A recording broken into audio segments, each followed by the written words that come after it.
Right guys, welcome to the channel. Just want to go over a quick scripture. It's not a general chat this time, it's more scripture based. Want to start going back over Genesis, what I covered in the past. I think I got up to chapter 36 in Genesis before. Sorry for having a break from it for so long, but I decided to get back to it. So it's Esau's descendants. Let's just go straight into it. This is the account of the family line of Esau, that is Edom. Esau took his wives from the women of Canaan, Ada, daughter of Elon the Hittite. Is this all going to be descendant stuff? If it is, I'll skip this and go on to the next chapter. Let's have a look. Yeah, it's pretty much all descendants, so I'll skip that one. We'll go on to Joseph's dreams, chapter 37 of Genesis, guys. It says, Jacob lived in the land where his father had stayed, the land of Canaan. This is the account of Jacob's family line. Joseph, a young man of 17, was tending the flocks of his brothers, the sons of Bilhah and the sons of Zilpah, his father's wives, and he brought their father a bad report about them. Now Israel loved Joseph more than any of his other sons, because he had been born to him in his old age, and he made an ornate robe for him. When his brothers saw that their father loved him more than any of them, they hated him and could not speak a kind word to him. Joseph had a dream, and when he told it to his brothers, they hated him all the more. He said to them, listen to this dream I had. We were binding sheaves of corn out in the field, when suddenly my sheaf rose and stood upright, while your sheaves gathered round mine and bowed down to it. His brothers said to him, do you intend to reign over us? Will you actually rule us? And they hated him all the more because of his dream and what he had said. Then he had another dream, and he told it to his brothers. Listen, he said, I had another dream, and this time the sun and moon and 11 stars were bowing down to me. When he told his father as well as his brothers, his father rebuked him and said, what is this dream you had? Will your mother and I and your brothers actually come and bow down to the ground before you? His brothers were jealous of him, but his father kept the matter in mind. Joseph sold by his brothers. Now his brothers had gone to graze their father's flocks near Shechem, and Israel said to Joseph, as you know, your brothers are grazing the flocks near Shechem. Come, I am going to send you to them.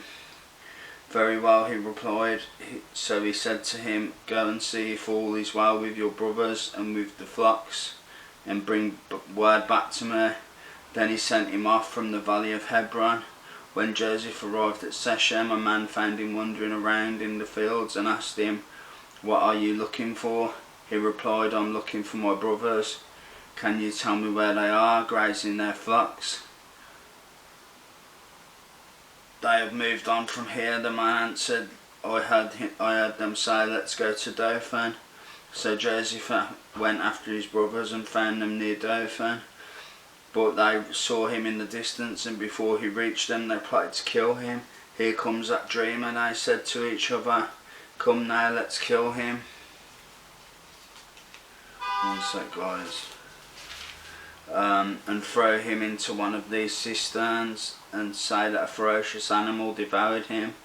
Then we'll see what comes of his dreams. But when Reuben heard this, he tried to rescue him from their hands. Let's not take his life, he said. Don't shed any blood. Throw him into this cistern here in the wilderness, but don't lay a hand on him.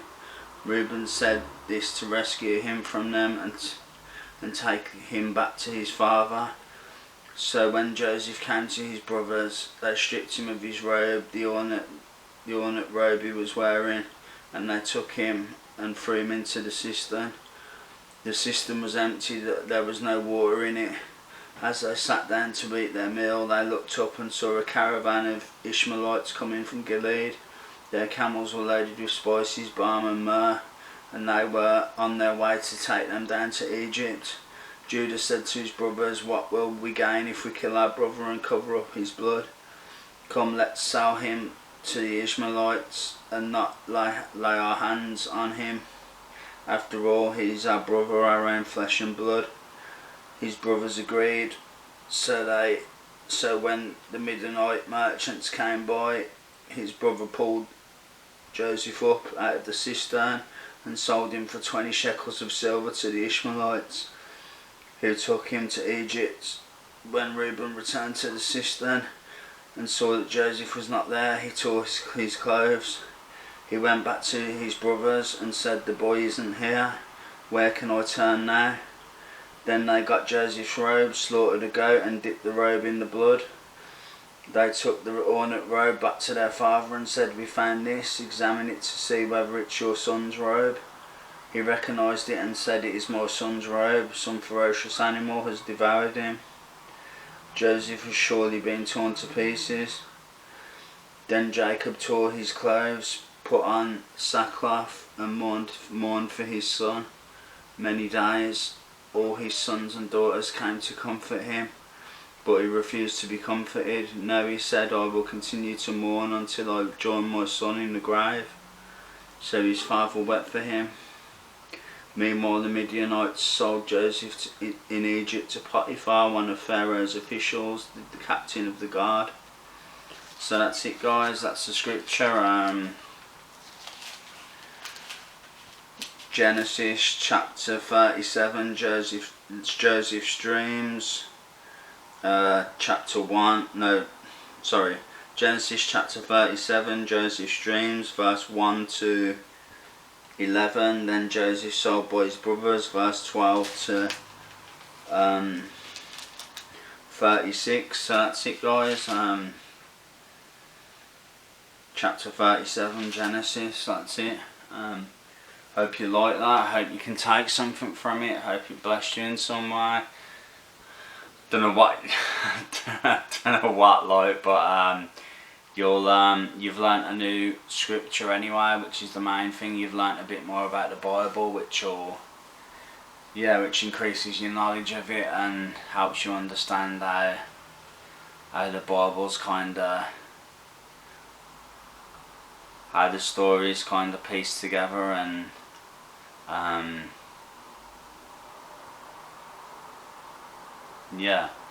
how life was back then. So that's all I can say, really, guys. But yeah, I've had a shower, finally tidied myself up. Needed to.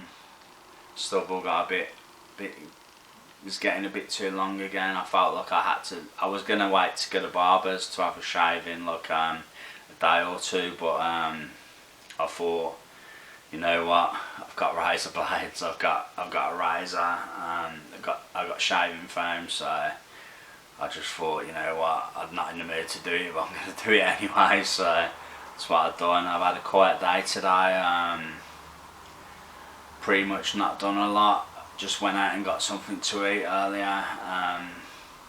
Gonna go out shortly,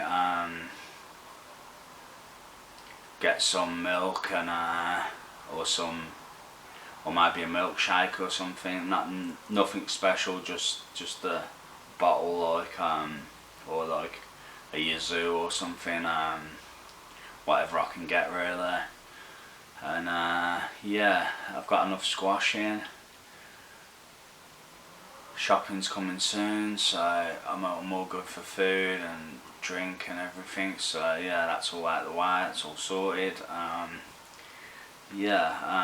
Quiet day today, not really done much. Did I do a YouTube video this morning? Might have done a YouTube video this morning, or maybe in the early hours, probably in the early hours, knowing me.